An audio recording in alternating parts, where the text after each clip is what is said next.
ഉടുപ്പിലെ മാങ്ങാണ്ടി കൊള്ളാം ചേരുന്നുണ്ട് എന്നാണ് ഒരാൾ കുറിച്ചിരിക്കുന്നത്. മറ്റൊരാൾ പറയുന്നത് ചിരിക്കാതെ തരമില്ല രാഹുൽ, കയ്യിലെ കുഞ്ഞും ഷർട്ടിലെ മാങ്ങയും തെറി വിളിക്കുന്നവരെ മലർത്തി അടിച്ചല്ലോ, ഇതൊന്നും ഇവിടെ ഏശില്ല എന്നല്ലേ രാഹുൽ ഇതിലൂടെ ഉദ്ദേശിക്കുന്നത്. അങ്ങനെ രാഹുലിനെ പേടിച്ച് രാജൻ ജോസഫിനെ എനിക്ക് തോന്നുന്നു രാഹുൽ മാങ്കൂട്ടമായിട്ടുള്ള വിഷയത്തിന് ശേഷം ഒരുമാതിരിപ്പെട്ട ആളുകൾക്കൊക്കെ അറിയാമായിരിക്കും.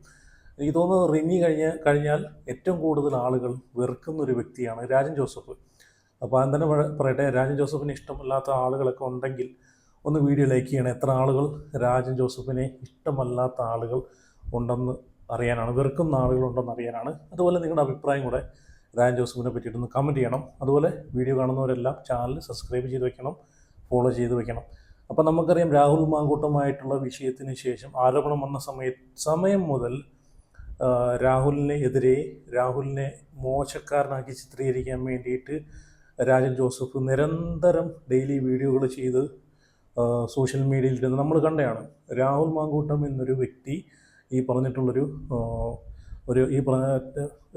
ഒരു സ്ത്രീ പീഡകൻ, അതും കൊടും സ്ത്രീ പീഡകൻ എന്നുള്ളൊരു ലേബലിൽ മുദ്ര കുത്തി അങ്ങനെ ആക്കി തീർക്കാൻ വേണ്ടിയിട്ട് ഒരുപാട് കഷ്ടപ്പെടുന്ന ഞാൻ കണ്ടായിരുന്നു. അപ്പം ഇപ്പോൾ എന്തായാലും രാഹുൽ മാങ്കൂട്ടത്തിനെ പേടിച്ച് രാജൻ ജോസഫ് ഒരു പോസ്റ്റ് ഇട്ടിട്ടുണ്ട്. പേടിച്ച് വിറച്ച് പനി പിടിക്കുമെന്നൊക്കെ പറയുമല്ലോ. കാരണം തെറ്റ് രാജൻ ജോസഫ് ഇത്രയും നാളും ഈ പറഞ്ഞിട്ടുള്ള വായ്ത്താളം അടിക്കുമെന്ന് നമ്മൾ പറയുമല്ലോ. ഇത്രയും നാളും ചാനൽ ചർച്ചകളിൽ വന്നിരുന്ന് രാഹുലിനെതിരെ സംസാരിച്ചുകൊണ്ടിരുന്ന രാജൻ ജോസഫ് രാഹുലിന് ജാമ്യം കിട്ടി.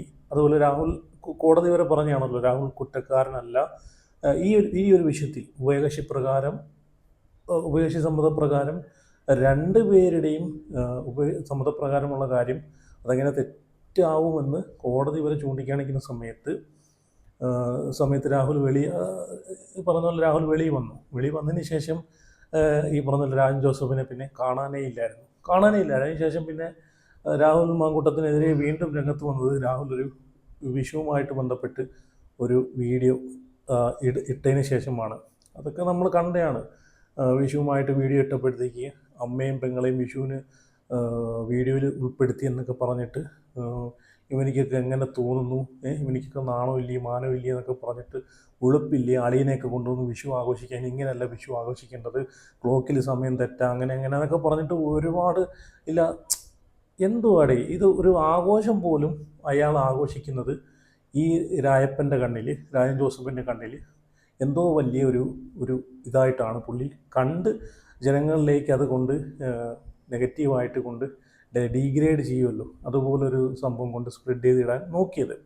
ആ ഒരു വീഡിയോ ഞാൻ റിയാക്ട് ചെയ്തിട്ടുണ്ടെന്ന് തോന്നുന്നു. അപ്പം ഇപ്പോൾ എന്തായാലും രാജൻ ജോസഫ് രംഗത്ത് വന്നേക്കുന്ന, പേടിച്ച് വിറച്ച് രംഗത്ത് വന്നേക്കുന്നതെന്ന് വെച്ച് കഴിഞ്ഞാൽ രാഹുലിനെതിരെ എന്ത് വീഡിയോ ഇട്ടാലും പോസ്റ്റ് ഇട്ടാലും ആ അക്കൗണ്ടെല്ലാം ഡിലീറ്റ് ചെയ്ത് കളയുന്നു, രാഹുലിനെതിരെ സംസാരിക്കുന്ന വ്യക്തികളുടെ വായടപ്പിക്കുന്നു എന്നൊക്കെ പറഞ്ഞ് എനിക്ക് പേടിയാവുന്നു. പേടിച്ച് വിറച്ച് പനി പിടിച്ച് ഇരിക്കുന്ന ഒരു രാജൻ ജോസഫിനെയാണ് ഇപ്പം എനിക്ക് കാണാൻ സാധിച്ചത്. അപ്പം ഇത്രയും നാളും മീഡിയയുടെ മുമ്പിൽ വന്നിരുന്നിട്ട് ന്യായം പറഞ്ഞ രാജൻ ജോസഫ്, നിങ്ങളുടെ ഭാഗത്ത് സത്യമുണ്ടെങ്കിൽ, നിങ്ങളുടെ ഭാഗത്ത് ന്യായമുണ്ടെങ്കിൽ നിങ്ങൾ എന്തിനാണ് പേടിക്കുന്നത്? അപ്പം അതിലൂടെ മനസ്സിലാക്കാം നിങ്ങൾ ഇത്രയും നാളും വന്നിരുന്ന് ഈ പറഞ്ഞുള്ള കുറച്ച് ജനങ്ങളിലേക്ക് വിട്ടത് എല്ലാം കള്ളമാണ്, പൈസ മേടിച്ച് നടത്തിയ ഈ പുള്ളി മാധ്യമപ്രവർത്തകനാണെന്നൊക്കെയാണ് പറയുന്നത്. എന്തും ഇവിടുത്തെ മാധ്യമപ്രവർത്തകൻ, ഇത് ഒരു മാധ്യമപ്രവർത്തകൻ്റെ ധാർമ്മികതയാണോ നമ്മൾ ഇയാളിലൂടെ കണ്ടത്? വെറും വേസ്റ്റ് എന്ന് വേണമെങ്കിൽ പറയാം. പൈസ മേടിച്ച് ചെയ്ത പരിപാടി ഇയാൾ. ഓക്കെ, എന്തായാലും ഇയാളിട്ട പോസ്റ്റ് ഞാനിവിടെ ഒന്ന് വായിക്കാം, നിങ്ങളൊന്ന് കേട്ട് നോക്കേ. രാജൻ ജോസഫ് ഇട്ടേക്കുന്ന പോസ്റ്റ് എന്താണെന്ന് വെച്ച് കഴിഞ്ഞാൽ, രാഹുലിനെതിരെ പോസ്റ്റിടുന്ന പല അക്കൗണ്ടുകളും പൂട്ടിക്കുന്നു. ചില സംഭവങ്ങൾ എൻ്റെ ശ്രദ്ധയിൽപ്പെട്ടിട്ടുണ്ട്. എൻ്റെ അക്കൗണ്ട് പൂട്ടാൻ നിന്നാൽ മുഖ്യനും ആഭ്യന്തരനും ഒക്കെ വിവരമറിയും. എന്ന് വെച്ചാൽ വി.ഡി. സതീശനും ആഭ്യന്തരമന്ത്രി രമേശ് ചെന്നിത്തലയും വിവരമറിയുമെന്നാണ് വെല്ലുവിളിക്കുന്നത്. അപ്പോൾ രാഹുലിനെതിരെ പോസ്റ്റിടുന്ന പല അക്കൗണ്ടുകളും പൂട്ടിക്കുന്നു എന്നാണ് ഇവിടെ രാജൻ ജോസഫ് പറയുന്നത്. ഇത് കള്ളമാണെന്നാണ് എനിക്ക് തോന്നുന്നത്, വേറെ ഒന്നുമല്ല.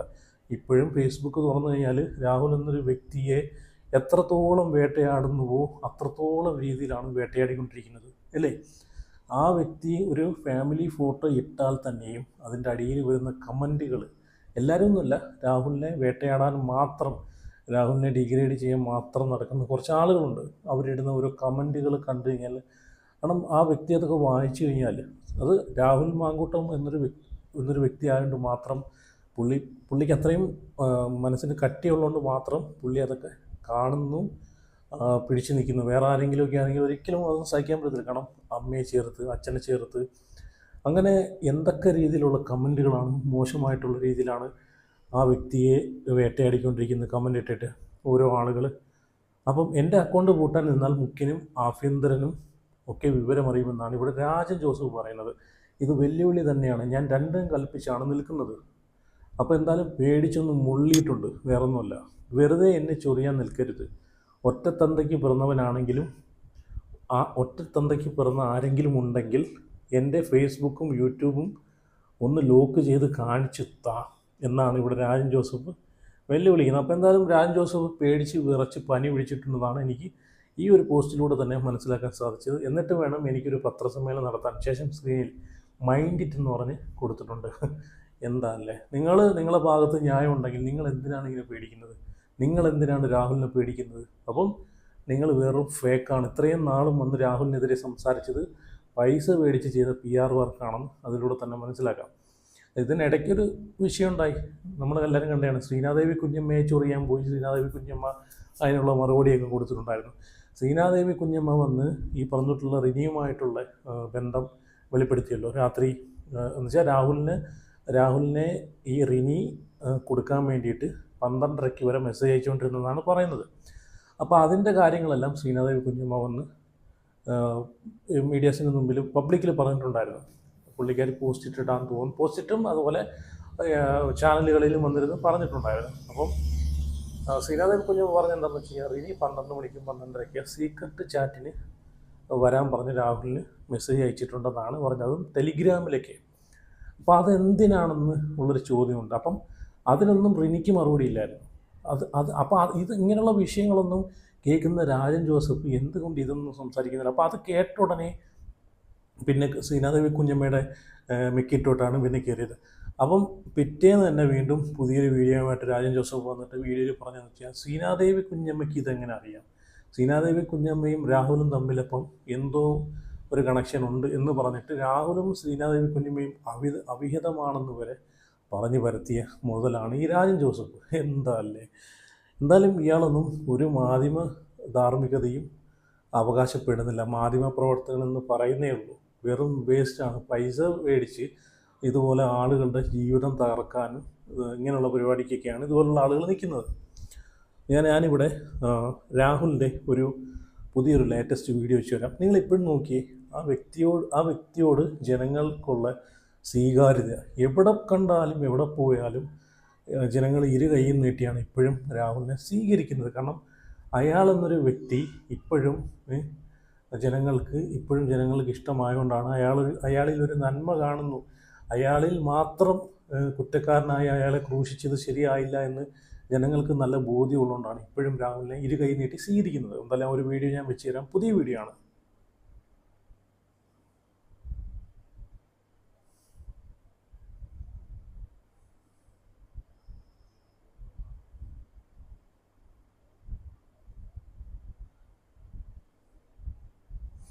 കണ്ടല്ലോ, ഇപ്പോഴും ജനങ്ങൾ അയാളെ അയാൾക്ക് കൊടുക്കുന്ന സ്വീകാര്യത കണ്ടില്ലേ? ഓക്കെ, ഇനി ഞാനിവിടെ ഒരു വാർത്ത ഞാൻ വെച്ച് തരാം. മലയാളി വാർത്തയുടെ ഒരു ഭാഗമാണ് വയ്ക്കുന്നത്, വേറെ ഒന്നുമല്ല. രാഹുൽ ഇടയ്ക്കൊക്കെ ഓരോ ഫോട്ടോസ് ഇടും, ഫാമിലിയുമായിട്ടുള്ളതും അങ്ങനെ ഫാമിലിയായിട്ട് നിൽക്കുന്ന ഫോട്ടോസും അല്ലാതെ സിംഗിളായിട്ട് നിൽക്കുന്ന ഫോട്ടോസൊക്കെ ഇടുമ്പോഴത്തേക്ക് അതിൻ്റെ അടിയിൽ വരുന്ന ഓരോ കമൻറ്റുകൾ ആ മനുഷ്യനെ എന്തുമാത്രം വേദനിപ്പിക്കുന്നു എന്ന് എത്ര ആളുകൾ ചിന്തിച്ചിട്ടുണ്ട്?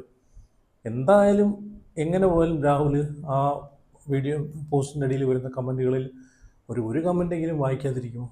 പോസിറ്റീവ് പറയുന്ന ആളുകളുണ്ട്, എന്നാൽ നെഗറ്റീവ് പറയുന്ന ആളുകളുണ്ട്. നെഗറ്റീവ് കമൻറ്റ് ഇടാം, പക്ഷേ നമ്മളിപ്പോൾ പറയുമല്ലോ, അപ്പോൾ ഇതൊരു സ്ത്രീ ആയിരുന്നെങ്കിൽ ആ സ്ത്രീയുടെ അടിയിലാണ് ഇങ്ങനെ കമൻറ്റ് ഇട്ടെങ്കിൽ അത് അങ്ങനെ കമൻറ്റ് ഇടുന്നവർ അകത്ത് പോയനെ. നിയമപരമായിട്ട് അതിനുള്ള ഇത് നോക്കി തന്നെ. പക്ഷേ ഇവിടെ രാഹുൽ എന്നൊരു വ്യക്തിയായതുകൊണ്ട് മാത്രമാണ് ഇതൊക്കെ മിണ്ടാതെ കല്ലി എന്നുള്ളൊരു മൈൻഡിൽ വിട്ടുകൊടുക്കുന്നത്.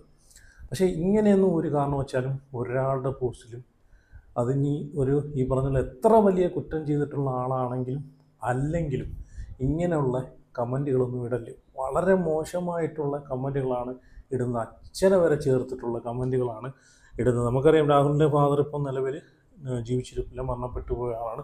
ആ വ്യക്തിയെ വരെ ചേർത്തിട്ടുള്ള കമൻറ്റുകളാണ്, എന്തൊരു മോശം കമൻറ്റുകളാണ് ഇടുന്നത്. ഓക്കെ, എന്തായാലും ഞാൻ മലയാളി വാർത്തയുടെ ഒരു ചെറിയൊരു ഭാഗം ഇവിടെ വെച്ച് തരാം. അത് നിങ്ങളൊന്ന് കണ്ടു. രാഹുൽ മാങ്കൂട്ടത്തിൽ ഫേസ്ബുക്കിൽ ഒരു പോസ്റ്റ് പങ്കുവച്ചപ്പോൾ പലരുടെയും കണ്ണുപോയത് രാഹുലിന്റെ ഷർട്ടിലെ മാങ്ങ ചിത്രത്തിലേക്കാണ്. സ്നേഹം നിറഞ്ഞ ബലിപ്പെരുന്നാൾ ആശംസകൾ എന്ന് പറഞ്ഞ് ഒരു കുട്ടിക്കൊപ്പം ഒരു കൈക്കുഞ്ഞുമായിട്ടുള്ള ചിത്രം പങ്കുവെച്ചുകൊണ്ടാണ് ബലിപ്പെരുന്നാൾ ആശംസകൾ രാഹുൽ മാങ്കൂട്ടത്തിൽ നേർന്നത്. രാഹുൽ ധരിച്ചിരുന്ന വെള്ള ഷർട്ടിലെ മാങ്ങാ പഴത്തിന്റെ ഒരു പടം ഉണ്ടായിരുന്നു. അതിലേക്കാണ് പലരുടെയും കണ്ണുകൾ പോയത്. പലരും ചോദിക്കുന്നത് ഇത് സെൽഫ് ട്രോൾ ആണോ, മറ്റു ചിലർ ചോദിക്കുന്നത് ഇത് തന്നെ യേശുന്നില്ല എന്നതിന്റെ മറുപടിയാണോ രാഹുലെ എന്നാണ്. രാഹുൽ മാങ്കൂട്ടത്തിനെ പലപ്പോഴും ഈ മാങ്കൂട്ടത്തിൽ എന്ന പേരുകൊണ്ട് തന്നെ അത്തരത്തിൽ മാങ്ങയുമായി താരതമ്യപ്പെടുത്തിക്കൊണ്ട് അത്തരത്തിൽ വിമർശനങ്ങൾ, പരിഹാസങ്ങളൊക്കെ ഉണ്ടാകാറുണ്ട്. അത്തരത്തിൽ പരിഹാസങ്ങൾ ഒരു വശത്ത് നിൽക്കുമ്പോഴാണ് മാങ്ങയുടെ ചിത്രമുള്ള ഷർട്ട് ധരിച്ച് രാഹുൽ മാങ്കൂട്ടത്തിൽ ഒരു ഫേസ്ബുക്ക് പോസ്റ്റ് പങ്കുവച്ചിരിക്കുന്നത് സെൽഫ് ട്രോൾ ആണോ എന്ന് ഒരു പക്ഷം ചോദിക്കുമ്പോൾ മറുവശത്ത് ഇത് ആർക്കൊക്കെയുള്ള മറുപടിയല്ലേ എന്ന ചോദ്യവും കൂടി ഉയരുന്നുണ്ട്. തനിക്ക് എതിരെയുള്ള പരിഹാസങ്ങൾക്ക് തന്റെ ഷർട്ടിലൂടെ മറുപടി നൽകിയതാണോ എന്ന വിശകലനങ്ങളും ഒരു വശത്ത് ശക്തമുണ്ട്. തനിക്ക് നേരെയുള്ള പരിഹാസങ്ങൾക്ക് തന്റെ ഷർട്ടിലൂടെ രാഹുൽ മറുപടി നൽകുകയാണോ എന്ന വിശകലനവും ഒരു വശത്തുണ്ട്. ചില കമന്റുകൾ നമുക്ക് നോക്കാം. ഉടുപ്പിലെ മാങ്ങാണ്ടി കൊള്ളാം, ചേരുന്നുണ്ട് എന്നാണ് ഒരാൾ കുറിച്ചിരിക്കുന്നത്. മറ്റൊരാൾ പറയുന്നത് ചിരിക്കാതെ തരമില്ല രാഹുൽ, കയ്യിലെ കുഞ്ഞും ഷർട്ടിലെ മാങ്ങയും തെറി വിളിക്കുന്നവരെ മലർത്തി അടിച്ചല്ലോ, ഇതൊന്നും ഇവിടെ ഏശില്ല എന്നല്ലേ രാഹുൽ ഇതിലൂടെ ഉദ്ദേശിക്കുന്നത് എന്നൊരു ചോദ്യം മറ്റൊരാൾ ഉന്നയിക്കുന്നുണ്ട്. ശ്രീനാദേവി കുഞ്ഞമ്മ, നമുക്കറിയാവുന്നതുപോലെ തന്നെ രാഹുൽ മാങ്കൂട്ടത്തിനെതിരെ കേസുകൾ വന്നപ്പോൾ രാഹുലിനെ പിന്തുണയ്ക്കുന്നവരിൽ ഒരാളാണ് ശ്രീനാദേവി കുഞ്ഞമ്മ, രാഹുലിനെ ചേർത്തണയ്ക്കുന്നവരിൽ ഒരാളാണ് ശ്രീനാദേവി കുഞ്ഞമ്മ. അത്തരത്തിൽ ശ്രീനാദേവി കുഞ്ഞമ്മ ഈ ഒരു ഫേസ്ബുക്ക് പോസ്റ്റിന് കീഴെ കമന്റ് ഇട്ടിരുന്നു. ഒരു മാമ്പഴം കൊണ്ട് കടന്നൽ കൂട്ടത്തിൽ കല്ലെറിയുന്നു മിസ്റ്റർ മാങ്കൂട്ടത്തിൽ എന്നായിരുന്നു ശ്രീനാദേവിയുടെ ചോദ്യം. ശ്രീനാദേവിയുടെ ഈ കമന്റിന് മറുപടിയായിട്ട് വന്ന മറ്റൊരു കമന്റ് കൂടി നമുക്ക് നോക്കാം. കടന്നൽ കൂട്ടങ്ങളുടെ കമന്റുകൾ വായിക്കുമ്പോഴാണ് കൂടെയുള്ള സകല പീഡകരെയും ചേർത്ത് പിടിച്ച് സംരക്ഷിച്ച് പിന്നെയും MLA-യും MP-യും മന്ത്രിയും ഒക്കെ ആക്കിയ കൂട്ടമാണ് സകല പോസ്റ്റിനടിയിൽ വന്ന് സദാചാര ഖണ്ഡകാവ്യം രചിക്കുന്നത്. പറവൂരെ ടീച്ചർ ആരുമായി ബന്ധമെന്നത് തന്റെ സ്വാതന്ത്ര്യം എന്ന് പറയുന്നത് കേട്ട് പുരോഗമനം, സ്ത്രീ ശാക്തീകരണം എന്ന് പറഞ്ഞ് ആർത്ത് വിളിച്ച് കൈയടിച്ചവരാണ് ഇതേ കൂട്ടം. പക്ഷേ അത് അവരുടെ കൂട്ടത്തിലല്ലാത്ത മറ്റാരെങ്കിലും പറഞ്ഞാൽ അവരെ കല്ലെറിയും. ശുദ്ധ ഇരട്ടത്താപ്പല്ലേ ഇത്. അവരെഴുതി വിടുന്ന ഒന്നിനെയും പറ്റി കേട്ടുകേൾവിയില്ലാത്ത നിഷ്കളങ്കർ എന്ന മട്ടിലാണ് എല്ലാത്തിൻ്റെയും വാചകമടി. ഒന്നും പറയണ്ട, കുറെ പകൽമാന്യർ. ഇവർ എന്താണ് വിചാരിക്കുന്നത്? ഇവർ കുറെ അശ്ലീല കമന്റുകൾ ഇട്ടാൽ ആളുകൾ അത് ഏറ്റെടുക്കുമെന്നോ? ഇവരുടെ ക്യാപ്സ്യൂൾസ് വിഴുങ്ങുന്ന വിഡ്ഢികളല്ല മലയാളികൾ എന്ന് ഇപ്പോഴും മനസ്സിലായിട്ടില്ല എന്നായിരുന്നു മറ്റൊരാൾ ഒരു കമന്റ് കുറിച്ചിരിക്കുന്നത്. വേറൊരാളുടെ കമന്റ് ഇപ്രകാരമാണ്: ദയവ് ചെയ്ത് കുഞ്ഞു പൈതങ്ങളെ കയ്യിൽ പിടിച്ച് ഫോട്ടോ ഇടല്ലേ, കണ്ടിട്ട് പേടിയാകുന്നു എന്നാണ് മറ്റൊരാൾ കുറിച്ചിരിക്കുന്നത്. മാങ്ങാണ്ടിയുടെ ചിത്രമുള്ള ഷർട്ട് കലക്കിയെന്ന് മറ്റൊരാൾ കുറിക്കുന്നു. ഇത്തരത്തിൽ കമന്റുകൾ അങ്ങ് നീണ്ടു പോവുകയാണ്. എന്തായാലും കയ്യിലെ കുഞ്ഞും ഷർട്ടിലെ മാങ്ങായുടെ ചിത്രവും ഒക്കെ എന്തിനോ ഉള്ള മറുപടിയാണ് എന്നതടക്കമുള്ള വിശകലനങ്ങളാണ് പലരും പറയുന്നത്. മാത്രമല്ല, എന്താല്ലേ ഇത്രയും വൃത്തികെട്ട കമന്റ് ഇടുന്നവന്മാരൊക്കെ നിങ്ങളൊക്കെ ഒന്ന് ചിന്തിച്ചു നോക്കിയാൽ നിങ്ങളൊക്കെ പെർഫെക്റ്റ് ആണോ? നിങ്ങളുടെയൊക്കെ വീട്ടുകാർ പെർഫെക്റ്റ് ആണോ? നിങ്ങളുടെയൊക്കെ ഫാമിലിയിലുള്ള ആളുകൾ, നിങ്ങളുടെയൊക്കെ കൂട്ടുകാർ എല്ലാവരും പെർഫെക്റ്റ് ആണോ? നിങ്ങളുടെ ഒരു കൂട്ടുകാരനാണ് ഇങ്ങനെ ഒരു അവസ്ഥ സംഭവിച്ചെങ്കിൽ നിങ്ങളിങ്ങനെ പറഞ്ഞ് അവനെ നിരന്തരം വേട്ടയാടുവോ, കല്ലെറിയുവോ? എന്തായാലും ഇതൊക്കെ സത്യം പറഞ്ഞാൽ നമ്മുടെ കേരള സംസ്കാരത്തിന് ബാധിച്ച ഒന്നല്ല ഇത്രയും വൃത്തികെട്ട രീതിയിൽ കമൻ്റ് ഇടുന്നത്. എന്തായാലും രാഹുലിൻ്റെ തിരിച്ചു വരവ് ഉണ്ടായിരിക്കും എന്നാണ് ഇപ്പോൾ ഇതിലൂടെ നമുക്ക് മനസ്സിലാക്കാൻ പറ്റുന്ന സൂചന. വേറെ ഒന്നുമല്ല, രാജൻ ജോസഫ് പേടിക്കുന്നുണ്ടെങ്കിൽ അതിനർത്ഥം രാഹുൽ തിരിച്ചു വരാൻ ഉള്ള ഒരുക്കങ്ങളൊക്കെ ചുറ്റുവട്ടത്തൊക്കെ നടക്കുന്നു എന്ന് രാഹുലുമായിട്ട് ബന്ധപ്പെട്ട ആളുകളിൽ നിന്ന്, വൃത്തങ്ങളിൽ നിന്നൊക്കെ ഉള്ള ഒരു സൂചന രാജൻ ജോസഫിന് കിട്ടിയിട്ടുണ്ട്. അതുകൊണ്ടാണ് രാജൻ ജോസഫ് ഇങ്ങനെ പേടിച്ച് മുട്ട് ഈ വിറയ്ക്കുമെന്നൊക്കെ പറഞ്ഞല്ലോ, വിറച്ച് മുള്ളുമെന്നൊക്കെ പറയുമല്ലോ, ആ രീതിയിൽ പേടിച്ച് വിറച്ച് പോസ്റ്റ് ഇട്ടേക്കുന്നത്. അപ്പോൾ എന്തായാലും രാഹുലിൻ്റെ ഒരു തിരിച്ചുവരവ് ആഗ്രഹിക്കുന്ന ഒരുപാട് ആളുകളുണ്ട്. രാഹുൽ വേണമെന്ന് ആഗ്രഹിക്കുന്ന ആളുകളുണ്ട്. നല്ല കഴിവുള്ളൊരു വ്യക്തി തന്നെയാണ്. ഞാൻ പറഞ്ഞല്ലോ, പെട്ടെന്ന് ഇത്രയും ചുരുങ്ങിയൊരു കാലയളവ് കൊണ്ട് MLA ആയി. ഒരുപക്ഷെ രാഹുൽ ഇന്ന് പ്രസ്ഥാനത്തിലുണ്ടായിരുന്നെങ്കിലും മന്ത്രിയാവേണ്ട ആളായിരുന്നു, അല്ലേ? ഒരു സംശയമില്ലാതെ നമുക്ക് പറയാം, മന്ത്രിയാവേണ്ട ആളായിരുന്നു. അപ്പോൾ എന്തായാലും രാഹുലിനെ ഇതിനേക്കാളും മേളിലുള്ള കസേര, പോസ്റ്റുകൾ രാഹുലിന് ഉറപ്പായിട്ടും കിട്ടും തിരിച്ചു വന്നു കഴിഞ്ഞാൽ. അപ്പോൾ എന്തായാലും രാഹുലിൻ്റെ തിരിച്ചു വരവ് ആഗ്രഹിക്കുന്ന ആളുകൾ കൂടി വീഡിയോ ലൈക്ക് ചെയ്ത് നിങ്ങളുടെ അഭിപ്രായം കമൻറ്റ് ചെയ്ത് ചാനൽ ആദ്യമായിട്ടും കാണുന്നവരെങ്കിൽ ചാനൽ കൂടെ സബ്സ്ക്രൈബ് ചെയ്ത് വയ്ക്കുക. അപ്പോൾ അടുത്ത വീഡിയോ ആയിട്ട് പിന്നെ വരാം. See you. Good night.